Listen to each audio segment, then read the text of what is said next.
பொழுது தனக்காகவும் தன் குடும்பத்திற்காகவும் மட்டும் செய்யாமல் உலக உயிர்கள் அனைத்தும் இன்புற்று வாழ வேண்டி பிரார்த்தனை செய்ய வேண்டும்.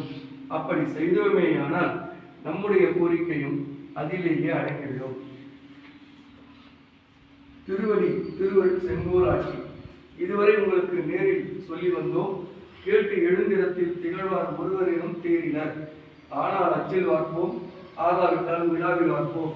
தமது திருவருட் சக்தியால் தோற்றுவித்தல், வாழ்வித்தல், குற்றம் நீக்குவித்தல், பக்குவம் அறிவித்தல், விளக்கம் செய்வித்தல் முதலிய பெருங்கருணை பெருந்தொழில்களை ஏற்றுவிக்கின்றவர் என்றும், எல்லாம் ஆனவர் என்றும், ஒன்றும் அல்லாதவர் என்றும், சர்வகாருணியர் என்றும், சர்வ வல்லவர் என்றும், எல்லாம் உடையராய் தமக்கு உருவாற்றானும் ஒப்புயர்வில்லா தனிப்பெருந்தலைமை அருட்பெரும் ஜோதியர் என்றும் சத்திய அறிவால் அறியப்படுகின்ற உண்மை கடவுள் ஒருவரே